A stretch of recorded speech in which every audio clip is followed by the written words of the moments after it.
À Ligonière, un petit et accueillant district de Pennsylvanie, vivait Evelyn Cook, une femme d'âge mûr, énergique et déterminée, connue de tous comme la propriétaire de l'épicerie la plus traditionnelle de la région. Son établissement n'était pas seulement un lieu pour acheter des provisions, c'était presque un point de rencontre, où les voisins échangeaient des histoires, partageaient des nouvelles et offraient une épaule amicale en cas de besoin. L'épicerie d'Evelyn représentait bien plus qu'une simple affaire. C'était le résultat d'années d'efforts conjoints entre elle et son mari, Oliver. Ils avaient économisé chaque centime possible, renonçant à certains conforts pour concrétiser le rêve d'avoir leur propre commerce. Lorsqu'ils inaugurèrent enfin le lieu, la sensation fut une victoire. Evelyn se souvenait nettement du premier matin. L'odeur fraîche du café, servi au comptoir, le tintement de la clochette de la porte et le sourire de chaque client qui entrait. Au début, le district vivait des jours prospères. Le commerce local se maintenait actif et la routine d'Evelyn était rythmée par des clients fidèles qui, avec le temps, devinrent des amis proches. Il était courant de la voir discuter avec chacun, s'intéressant sincèrement à leur vie, célébrant leurs victoires et les consolant dans les défaites. C'est dans ce contexte difficile qu'un mercredi après-midi marqua la mémoire d'Evelyn. Elle était en train de réapprovisionner les rayons avec des boîtes de pâtes et des conserves, lorsqu'un mouvement subtil, presque imperceptible, attira son attention. Dans le coin le plus éloigné de la boutique, une petite silhouette semblait vouloir disparaître entre les étagères. Au début, Evelyn pensa qu'il s'agissait d'un enfant timide, peut-être l'enfant d'un client, mais en observant mieux, elle remarqua quelque chose d'étrange. La fillette, frêle et au regard furtif, tenait un paquet de pain et rapidement le cacha sous son pull. Evelyn fronça les sourcils. Elle ne reconnaissait pas cet enfant, et plus encore, il était clair qu'elle essayait de voler. Au lieu de la confronter immédiatement, Evelyn resta à l'observer. La petite semblait avoir environ 5 ans, la peau claire, des cheveux bruns foncés mal coiffés et une robe simple mais propre. Elle jetait des regards à droite et à gauche comme craignant d'être découverte, puis se dirigeait rapidement vers la sortie, la tête baissée, sans dire un mot. Les jours suivants, l'épisode se répéta. La fillette revenait, toujours seule, et prenait de petits articles, du pain, des biscuits, des fruits. La troisième fois, Evelyn remarqua qu'elle avait apporté un petit sac pour transporter la nourriture, signe que cela faisait désormais partie de sa routine. Malgré l'apparente audace, il y avait dans sa posture quelque chose qui ne transmettait pas la malveillance, mais plutôt la nécessité et l'urgence. Ce qui intriguait Evelyn, c'était que, bien qu'elle vole de la nourriture, la fillette semblait toujours porter des vêtements propres et, à première vue, ne donnait pas l'image d'un abandon total. Cela l'amena à se demander qui était cet enfant, où étaient ses parents, et surtout, pourquoi en arrivait-elle là? Un vendredi matin, Evelyn décida qu'elle devait s'en approcher. Lorsque la fillette entra, Evelyn resta attentive, sans montrer de suspicion. Elle la laissa prendre quelques articles et, alors qu'elle se préparait à partir, s'approcha lentement, pour ne pas l'effrayer. « Bonjour », dit-elle avec un sourire aimable. « J'ai remarqué que tu es venue ici plusieurs fois. Je suis contente que tu aimes les aliments. Je m'appelle Evelyn. Et toi, comment t'appelles-tu » La fillette se figea. Ses grands yeux bruns s'écarquillèrent et son visage pâle devint rouge de honte, comme si elle avait été prise en flagrant délit du pire des crimes. Bégayant, elle demanda presque dans un murmure « Je peux prendre ça ?» Cette question, posée avec un mélange de peur et d'espoir, serra le cœur d'Evelyn. Elle répondit, toujours en souriant « Bien sûr que tu peux, ma chère. » Avant même qu'Evelyn n'ait fini la phrase, la fillette remplit le sac de plus d'articles. Du riz, des pâtes, quelques conserves, avec la hâte de quelqu'un qui sait qu'il ne faut pas perdre de temps. Evelyn tenta d'engager la conversation. « Puis-je t'aider d'une autre façon? Où sont tes parents ?» La fillette fit semblant de ne pas entendre. Lorsqu'elle eut fini, elle murmura un rapide « désolé » et s'enfuit en courant dans la même direction qu'Evelyn l'avait vue emprunter les jours précédents. Le samedi arriva, gris et venteux, avec un froid coupant qui traversait les rues de Ligonière. Evelyn se trouvait derrière le comptoir de l'épicerie, organisant la monnaie dans la caisse, lorsque la porte s'ouvrit et que la clochette tinta. C'était encore elle, la petite visiteuse aux pas rapides, au regard vigilant et aux mains agiles.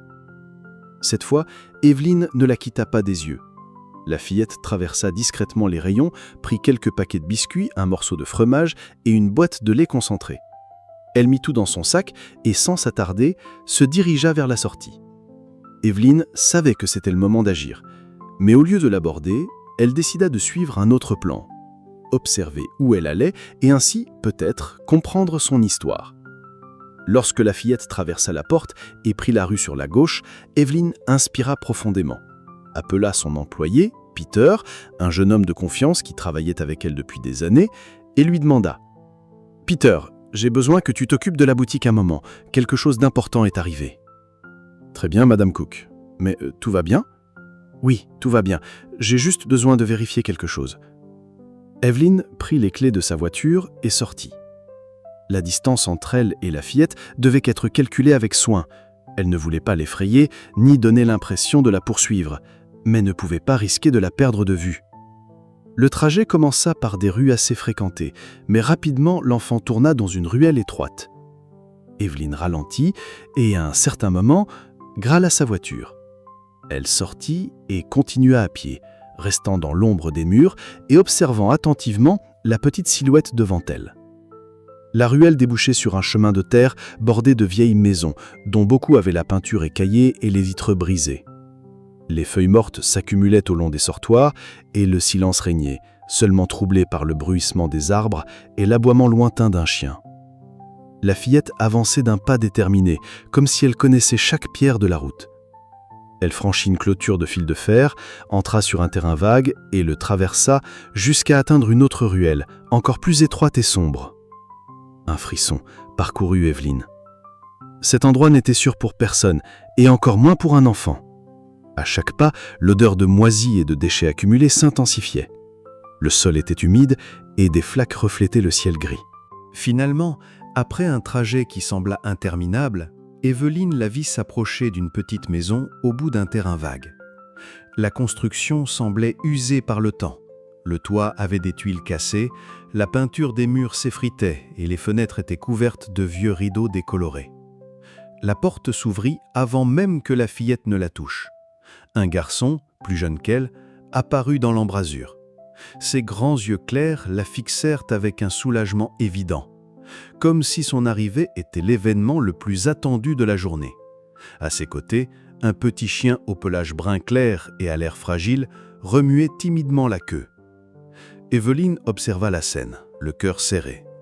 La fillette tendit le sac au garçon, qui le saisit comme s'il s'agissait d'un trésor. Mais soudain, elle se retourna et croisa le regard d'Evelyne. Surprise, elle tira son frère et le chien à l'intérieur et claqua la porte. Evelyne fit quelques pas rapides, levant les mains en signe de paix. « Eh, doucement, je ne veux pas vous faire de mal !» cria-t-elle, la voix chargée d'inquiétude. « Je veux juste aider. »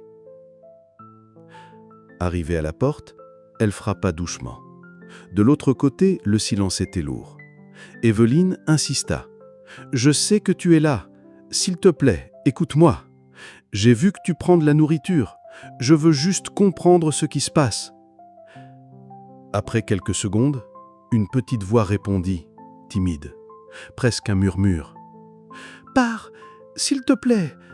Appelle pas la police. » Evelyne soupira, essayant de transmettre de la tranquillité. « Je n'appellerai pas la police, je te le promets. » Un bref silence suivit, puis la poignée tourna. La porte s'ouvrit d'une étroite fente, juste assez pour révéler le visage de la fillette.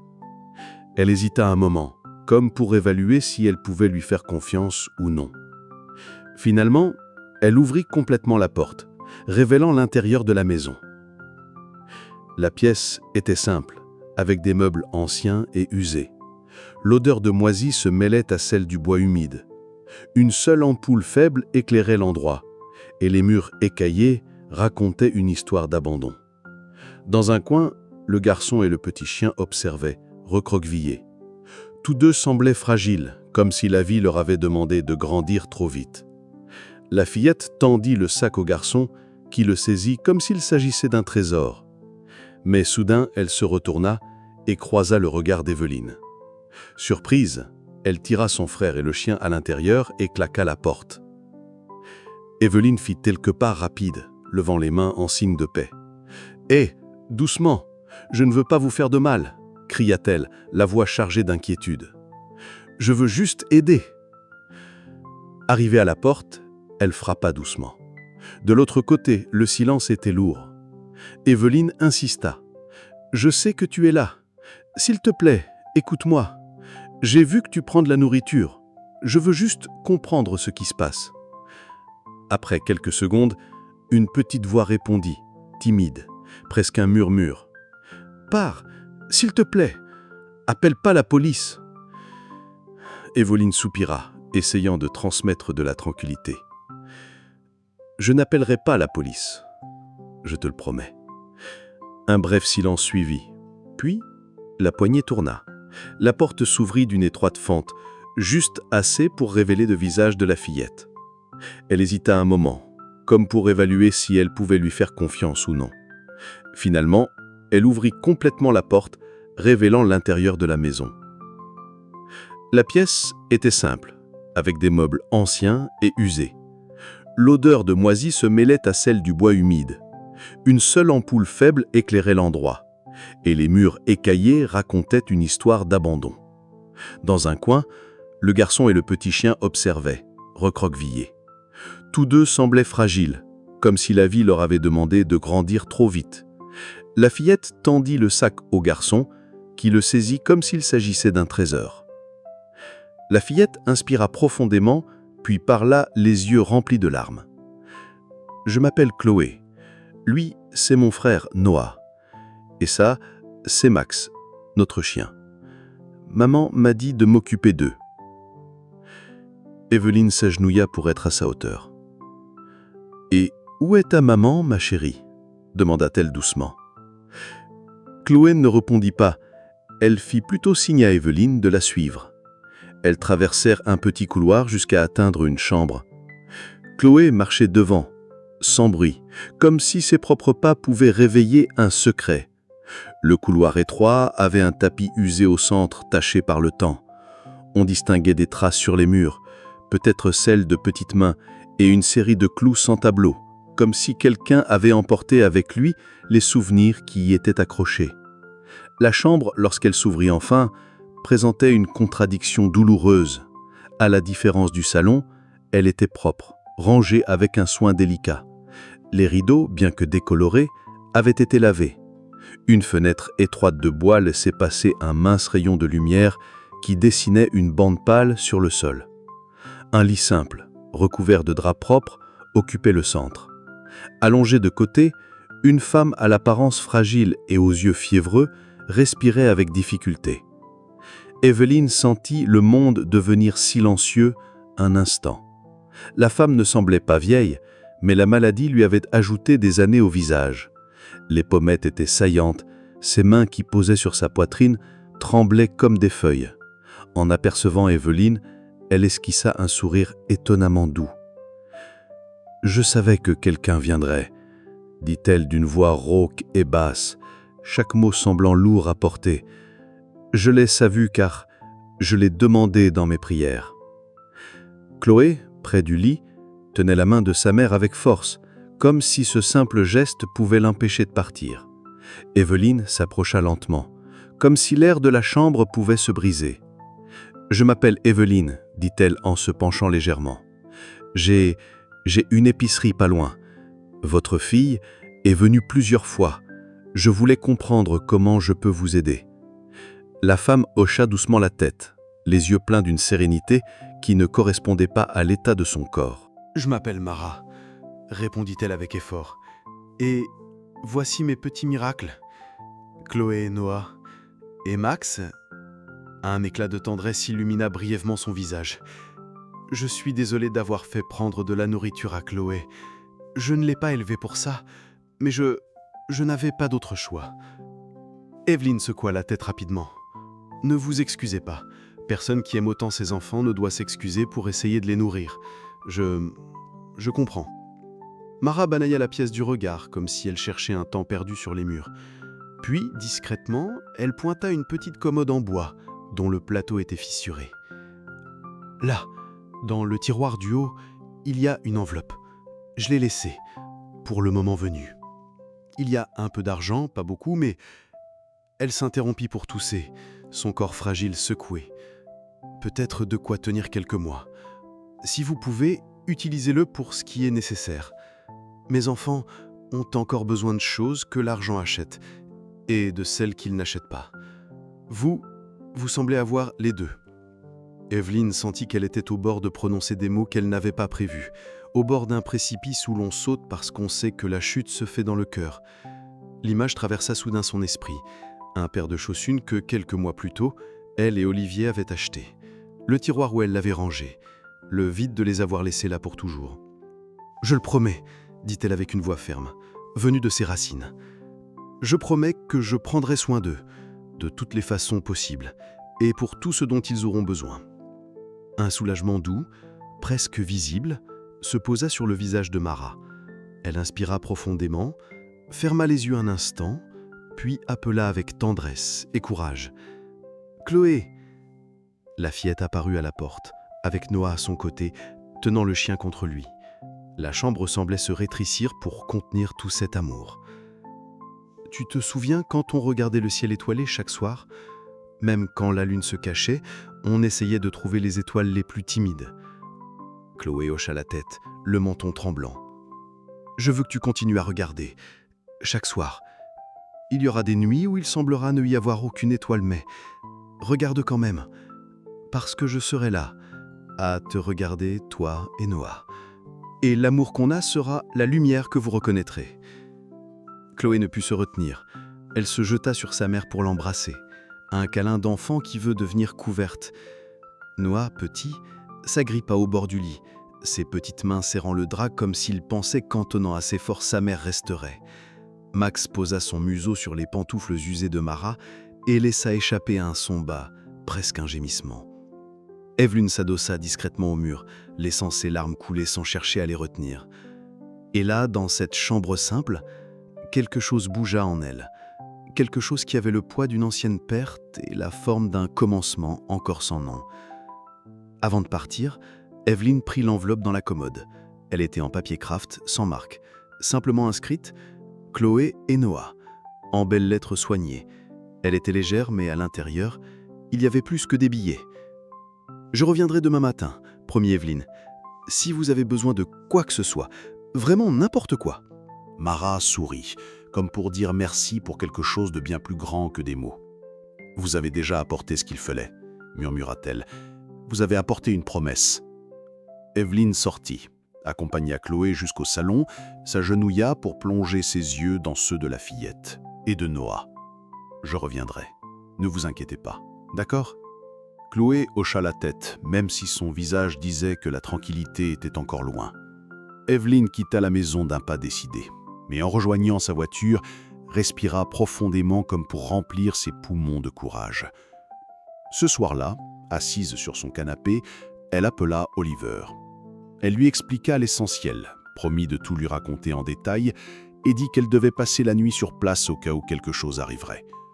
Oliver resta silencieux quelques secondes, un silence qui, dans leur mariage, signifiait qu'il respectait ce qui ne pouvait pas être dit.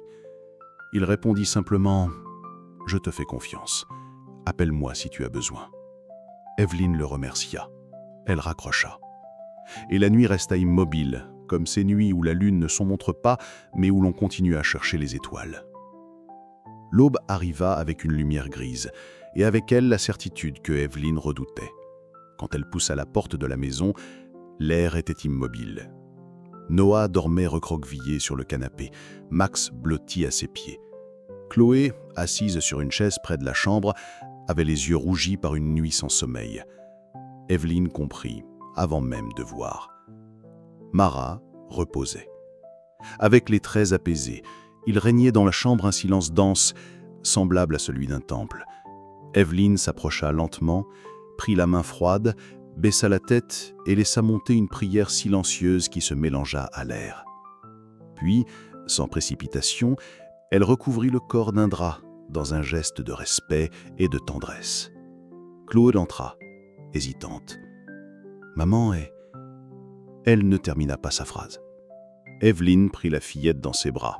« Ta maman se repose maintenant, » répondit-elle, sans mentir. Chloé éclata en sanglots, un cri silencieux venu d'un endroit ancien et en même temps tout juste ouvert. Noah, se réveillant, comprit ce que sa sœur savait déjà et courut vers elle, l'entourant de ses bras. Max, à nouveau, émit ce son bas et plaintif, tourna autour du lit et posa la tête sur le matelas, comme s'il comprenait que ce corps ne se lèverait plus. Il y avait des démarches à accomplir.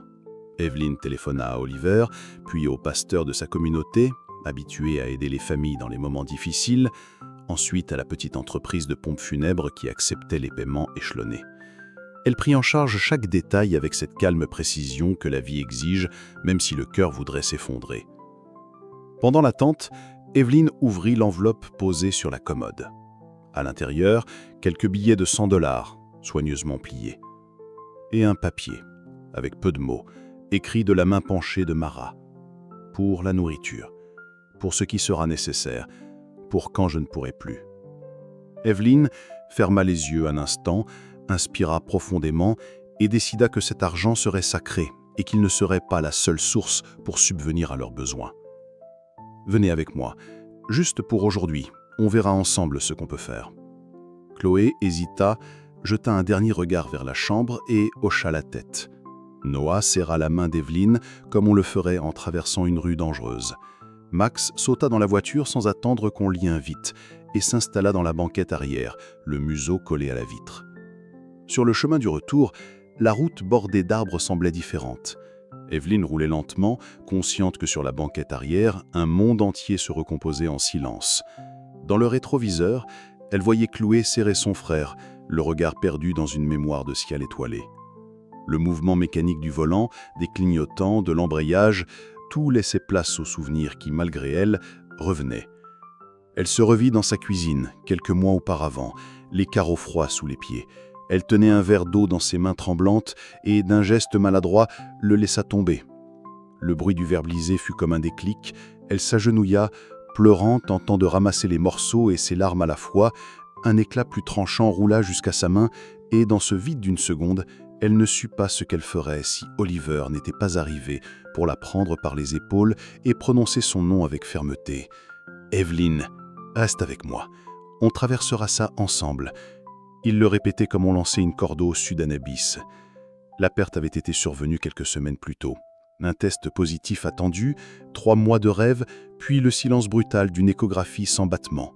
Des vêtements minuscules soigneusement rangés dans un tiroir, un prénom murmuré qui ne serait jamais crié sur un terrain de jeu. Une maison qui, soudain, paraissait trop grande pour deux. À présent, pourtant, en regardant dans le rétroviseur, Evelyne voyait le profil de Chloé contre la vitre, Noah serrant Max, Max respirant lentement. Et quelque chose, au centre de sa poitrine, qui semblait s'être flétri, laissait place à un bourgeon. Ce n'était pas de la joie, ce serait un manque de respect de l'appeler ainsi. C'était une forme de courage qui naît lorsque l'amour trouve enfin un but à sa mesure. En arrivant à la maison, Oliver attendait au portail, les mains dans les poches, le front plissé. En voyant les enfants, il se redressa et chercha le regard de sa femme. Evelyne s'approcha, expliqua calmement comme on dispose des photos sur une table. La fillette à l'épicerie, la maison, la mère, la dernière demande, l'enveloppe, la nuit. « C'est insensé ?» dit Oliver, mêlant prudence et surprise. « On ne peut pas simplement prendre 2 enfants et... » « J'ai promis, » l'interrompit Evelyne, sans dureté, mais avec la certitude qu'elle portait depuis la chambre. « J'ai promis à une mère qui s'en allait, et je crois que je me suis aussi promis à moi-même. » Il y eut un instant de silence. Oliver, qui connaissait le poids du mot « promesse » dans la bouche de sa femme, passa la main sur son visage. Puis il s'agenouilla à hauteur de Noah et de Chloé. « Je m'appelle Oliver, » dit-il, cherchant le ton juste. « Vous devez avoir faim. » Les yeux de Noah s'illuminèrent un peu. Chloé hocha la tête. « On a de la soupe, » ajouta Evelyne, saisissant l'occasion. et du pain tout chaud.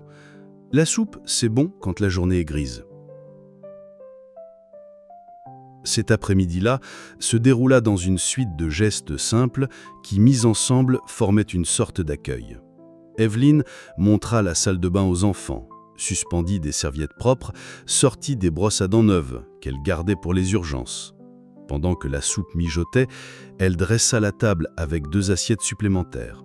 Max eut un coin avec une couverture et un bol d'eau fraîche. Au dîner, la vapeur de la soupe monta entre eux comme une bénédiction invisible. Noah avala la première cuillère avec sérieux, comme s'il obéissait à une règle tacite. Chloé remercia d'un regard, qu'Evelyne comprit, car les femmes savent se comprendre par des regards sans légende.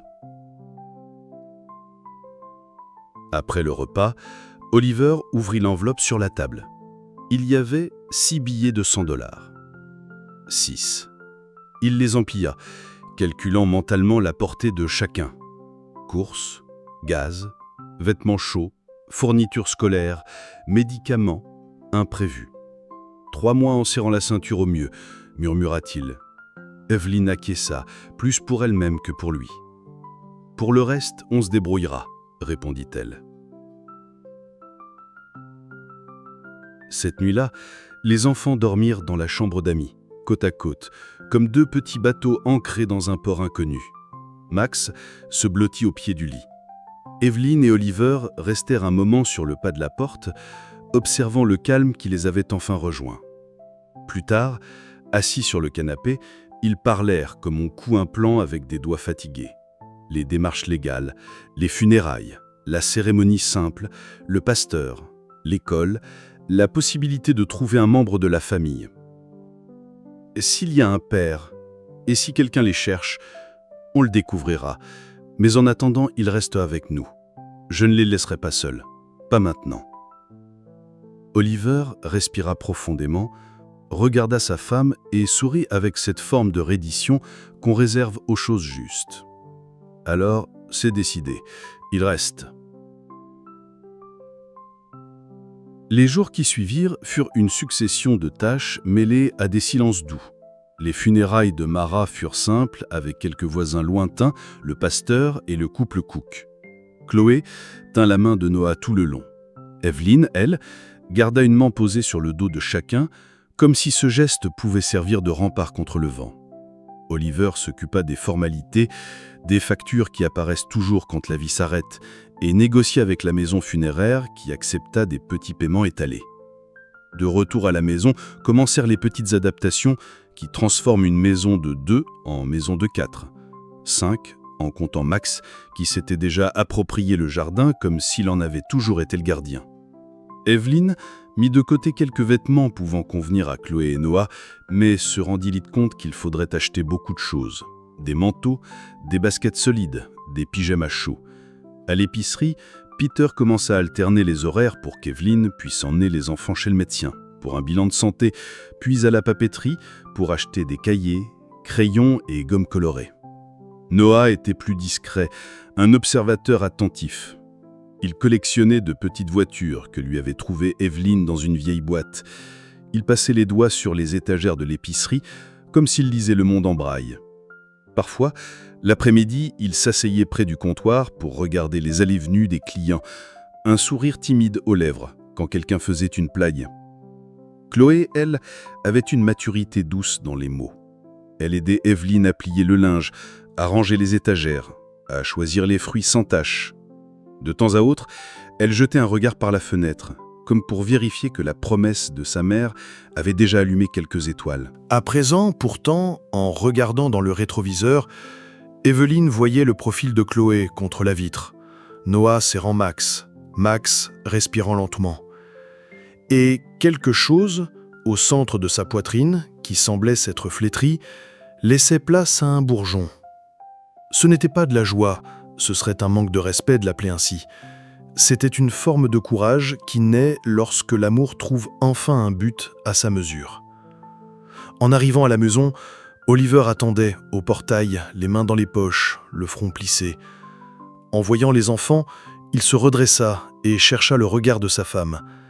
Evelyne s'approcha, expliqua calmement, comme on dispose des photos sur une table, la fillette à l'épicerie, la maison, la mère, la dernière demande, l'enveloppe, la nuit. « C'est insensé, » dit Oliver, mêlant prudence et surprise. « On ne peut pas simplement prendre 2 enfants et... »« J'ai promis », l'interrompit Evelyn, sans dureté, mais avec la certitude qu'elle portait depuis la chambre. « J'ai promis à une mère qui s'en allait et... je crois que je me suis aussi promis à moi-même. » Il y eut un instant de silence. Oliver, qui connaissait le poids du mot « promesse » dans la bouche de sa femme, passa la main sur son visage. Puis il s'agenouilla à hauteur de Noah et de Chloé. « Je m'appelle Oliver, dit-il, cherchant le ton juste. Vous devez avoir faim. » Les yeux de Noah s'illuminèrent un peu. Chloé hocha la tête. « On a de la soupe, » ajouta Evelyn, saisissant l'occasion. « Du pain tout chaud. La soupe, c'est bon quand la journée est grise. » Cet après-midi-là se déroula dans une suite de gestes simples qui, mis ensemble, formaient une sorte d'accueil.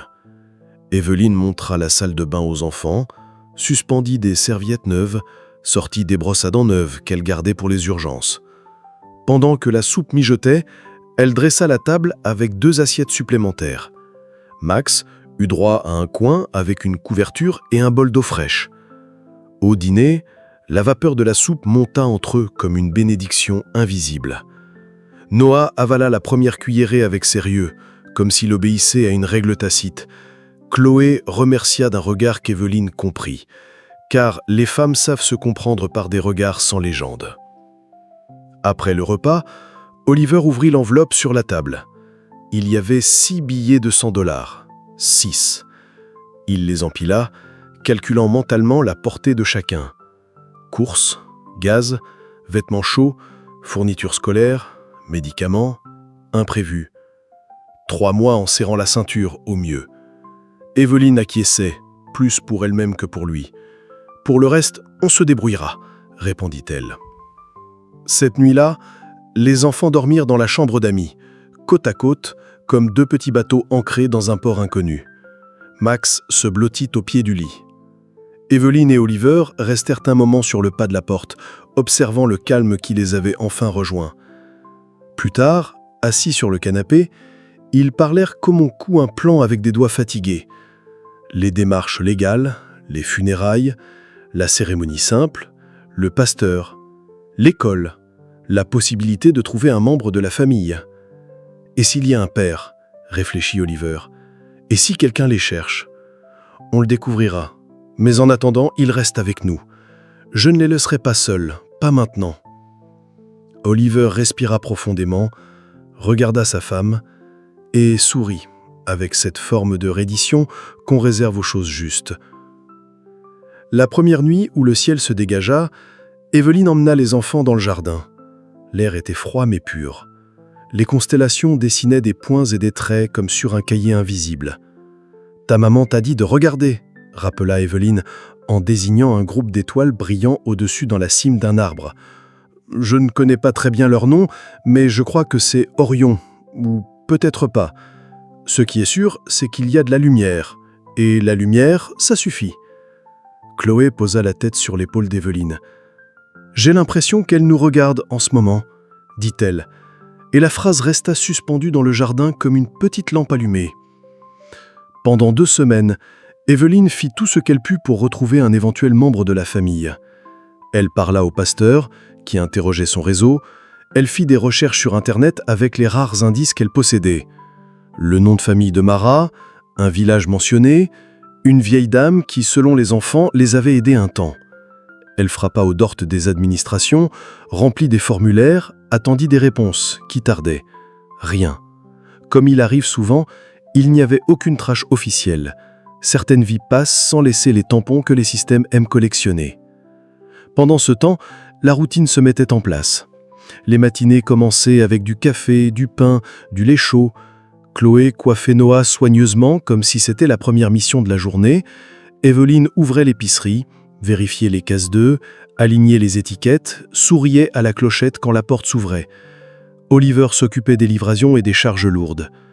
Max patrouillait entre la cuisine et le jardin, toujours attentif aux miettes qui pouvaient tomber. Au travail, Oliver entendit plus d'une fois « Tu as changé, Oliver ? Tu as l'air plus léger ?» lui lança un collègue en déchargeant des caisses. Et à l'épicerie, une cliente fit la même remarque à Evelyn. « Tu as une nouvelle lueur dans les yeux, Evelyn. Ça fait plaisir à voir. » Peter, l'employé, qui voyait la patronne traverser des journées réglées comme une horloge, remarqua une vitalité nouvelle. Elle la surprenait parfois agenouillée pour nouer le lacet de Noah, ou penchée sur le comptoir pour aider Chloé à résoudre un problème de maths. Il commenta, avec la sagesse simple de ceux qui voient l'évidence, « Parfois, quand une porte se ferme, il n'y en a pas juste une qui s'ouvre, c'est tout un jardin qui apparaît. » Le côté administratif, cette langue que le cœur ne parle pas mais qu'il faut respecter, prit forme. Evelyn et Oliver se rendirent au tribunal de la ville, guidés par une assistante sociale patiente qui était venue à la maison, avait discuté avec les enfants, lu les rapports et noté leurs besoins. Il y avait des formulaires, des entretiens, des visites, une liste de documents interminable. Mais à chaque étape, Evelyn se souvenait de deux choses, la promesse et l'enveloppe aux billets soigneusement foliés, et c'était suffisant pour avancer. Un soir, assise à table avec une pile de papier, Evelyn observa Oliver un instant. Il notait, vérifiait, comparait, puis leva les yeux. « On ira jusqu'au bout, dit-il simplement. Je sais que ce sera long, mais on ira jusqu'au bout. » Evelyn sourit d'un sourire qui semblait réunir dans une même courbe le passé et l'avenir. C'est décidé. Le jour de l'école arriva. Chloé, vêtue d'un manteau neuf, portait un sac à dos qu'Evelyn avait aidé à choisir. Simple, solide, avec un petit porte-clés en forme d'étoile accroché à la fermeture. Max fit tout un scandale en comprenant qu'il ne viendrait pas avec eux, et ne se calma que lorsqu'Oliver lui promit une longue promenade dans l'après-midi. Devant l'école, Evelyn s'accroupit pour parler aux enfants les yeux dans les yeux. « Vous n'avez pas besoin de tout savoir aujourd'hui, » disait-elle. 9 ans, Desi. Rappelez-vous juste que quand la cloche sonnera et que la classe sera finie, je serai là, dehors, pour vous attendre. Chloé hocha la tête avec un mince sourire. Noah esquissa un sourire discret, celui qu'on garde quand on se protège. Puis ils entrèrent. Les premières semaines furent variées. D'émerveillement devant la bibliothèque, une institutrice attentive qui comprit leur histoire sans qu'on ait besoin de la raconter en entier, un dessin de maison avec 4 personnages et un chien que Noah fit sans se rendre compte de ce qu'il révélait. Une difficulté en mathématiques que Chloé surmonta grâce à l'aide d'Evelyn. Et un après-midi pluvieux où la récréation dut se dérouler dans le couloir. La nuit, parfois, les cauchemars arrivaient. Chloé se réveillait avec une vague de manque. Noah, sans pleurer, s'asseyait sur son lit et appelait Max. Evelyn se rendait près d'eux, leur proposait de l'eau, posait leur tête sur son épaule, et lorsque le ciel était dégagé, elle leur appelait de lever les yeux vers les étoiles avant de se recoucher. Un soir, ils passèrent devant l'épicerie déjà fermée. Evelyn alluma les lumières juste pour montrer aux enfants comment les étagères, bien alignées, ressemblaient à une petite ville de boîtes de conserve. Elle leur raconta des histoires de clients anciens, de recettes échangées, de soirées où l'affluence était telle que la clochette de la porte sonnait sans arrêt. Chloé écoutait avec fascination. Noah, avec un regard espiègle, demanda un biscuit. Il en obtint 2. Un jour, dit Evelyn, avec une étincelle nouvelle dans le regard, « Si vous voulez, cette épicerie sera aussi un peu à vous. Il y a de la place ici pour tout le monde. » La procédure légale prit son temps comme toujours. Il y avait toujours un nouveau papier à fournir, une signature, une date à attendre. Mais les rapports sociaux étaient favorables, les visites se déroulaient bien et surtout, il y avait le temps vécu dans cette maison. La plus grande preuve que là où il n'y avait que 2 personnes, il y avait désormais une famille. 1 mois passa, puis 2, puis 3. À ce moment-là, Evelyn se surprenait à se souvenir de Mara avec une gratitude qui, bien que douloureuse, ne la blessait plus. Parfois, elle emmenait Chloé et Noah au petit cimetière où reposait la jeune femme. Ils déposaient des fleurs simples, du jardin ou de l'épicerie, et restaient silencieux quelques minutes. Sur le chemin du retour, invariablement, ils levaient les yeux au ciel. La promesse était devenue une habitude, un moyen de parler à l'invisible. Puis, enfin, Un jour ensoleillé, avec la lumière entrant par les fenêtres du tribunal et formant des rectangles clairs sur le sol, le juge lut la décision. Les phrases étaient pleines de termes juridiques, mais la dernière ligne suffisait à tout résumer. Chloé et Noah devenaient légalement les enfants d'Evelyn et Oliver. Max, qui ne comprenait pas le texte, remua la queue comme s'il l'avait toujours su. À la sortie, Peter apparut par surprise, apportant un gâteau dans une boîte simple. « Pour les cooks, les 4, dit-il, en jetant un clin d'œil à Max. « Enfin, les 5. » Evelyn rit, les yeux brillants. Oliver serra les enfants dans ses bras, et la rue sembla ce jour-là un peu plus belle, comme si la ville, fatiguée depuis longtemps, avait eu droit à un souffle d'air frais. La vie, dès lors, ne devint pas parfaite parce que la vie ne l'est jamais, mais elle se stabilisa dans une forme de bonheur possible. Chloé et Noah apprirent à traverser la ville à vélo, connaissaient les trottoirs où il y avait des trous et les arbres qui donnaient de l'ombre à midi. Max apprit le chemin de l'école et insistait parfois à les accompagner jusqu'au portail. Oliver prit l'habitude de rire plus facilement en rentrant du travail. Evelyn, derrière son comptoir, retrouva le réflexe de discuter avec les clients comme elle le faisait avant, avec, en plus, des nouvelles histoires à raconter, beaucoup concernant 2 enfants curieux et un chien fidèle. L'enveloppe avec les billets de 100 $ avait été dépensée, transformée en repas chauds, en couvertures, en chaussures, en médicaments et en quelques petits plaisirs comme un pot de glace un soir d'été. Mais à sa place, il restait un autre compte, inépuisable celui-là, celui de la promesse tenue, qui rapportait des dividendes invisibles. De temps en temps, lors des nuits les plus claires, Chloé appelait « Evelyn, viens voir, ces 3-là forment une ligne. C'est un dessin, tu crois ?» Evelyn, qui ne connaissait pas les noms des constellations, proposait des suppositions amusantes. L'important n'était pas d'avoir raison, mais de regarder. De se souvenir qu'un jour, une mère avait demandé à une autre d'être ses yeux quand le ciel serait sombre, et que l'autre avait dit oui. L'épicerie retrouva un peu plus de mouvement, pas du jour au lendemain, mais au rythme de ceux qui reconstruisent. Les habitants du quartier passaient, achetaient et laissaient parfois un mot pour Chloé, un livre bouliché, un cahier presque neuf, une robe que leur fille ne portait plus, et pour Noah, un ballon, une petite voiture à la peinture écaillée, une collection de cartes à échanger. L'enfant qui volait du pain était désormais la fillette qui aidait à choisir les fruits pour le gâteau de l'église. Le petit garçon qui serrait son chien par peur de tout perdre l'enlaçait maintenant simplement par habitude d'aimer. Evelyn n'oubliait pas, ne voulait pas oublier les jours gris. Pas comme quelqu'un qui revient à la douleur par goût, mais comme quelqu'un qui regarde derrière pour mesurer le chemin parcouru. Son cœur, autrefois une pièce sombre, avait maintenant une fenêtre. Parfois, elle ressentait encore la pointe douloureuse en ouvrant un dréoir qui contenait de minuscules vêtements pliés. Mais cette douleur avait trouvé de la compagnie. Et les bonnes compagnies comblent les vides. Un après-midi, juste avant de fermer la boutique, une vieille dame est entrée, s'appuyant sur une canne. Elle avait des yeux clairs et un sourire qui rappelait les après-midi passés sur un perron. En voyant Chloé et Noah aider aux caisses, elle s'arrêta, ferma les yeux un instant et soupira. Puis elle s'avança vers le comptoir. « Porte-t-il le nom de famille de Mara ?» demanda-t-elle doucement, comme si elle craignait de briser quelque chose. Evelyn hocha la tête, surprise. « Vous la connaissiez ?» Les yeux de la vieille femme se remplirent de larmes. « J'ai vécu dans le village, près de là où elle habitait. Je l'ai aidée autant que j'ai pu, un temps, jusqu'à ce que ma santé me retienne. J'ai cherché des nouvelles, mais vous savez, la vie nous emporte. » Chloé, qui avait entendu, s'approcha timidement. La dame lui sourit comme les grands-mères savent le faire. « Ta maman était une femme courageuse, » dit-elle, en effleurant la joue de la fillette. « C'est elle qui m'a appris à regarder le ciel quand j'avais peur. Elle disait que si on regarde en haut, le sol ne nous retient pas. »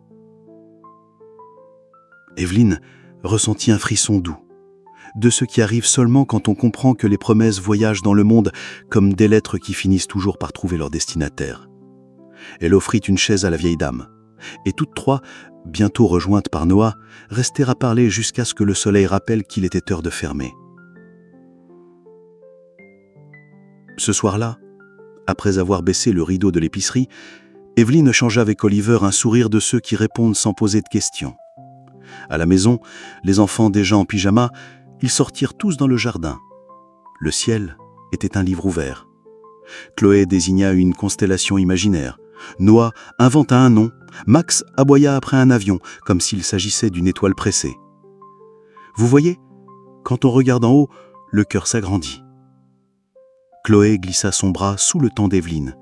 Noah se colla à la jambe d'Oliver, et Max s'allongea et poussa un long soupir, fatigué d'être si heureux. La vie avait trouvé, à Ligonière, une façon de continuer. Et dans cette maison, il y avait bien sûr une place pour la nostalgie, mais il y avait encore plus de place pour ce qui reste quand on tient d'une promesse. Si cette histoire vous a plu, je vous demande, avec affection, de laisser un like et, si possible, regardez la prochaine vidéo qui apparaît maintenant sur votre écran.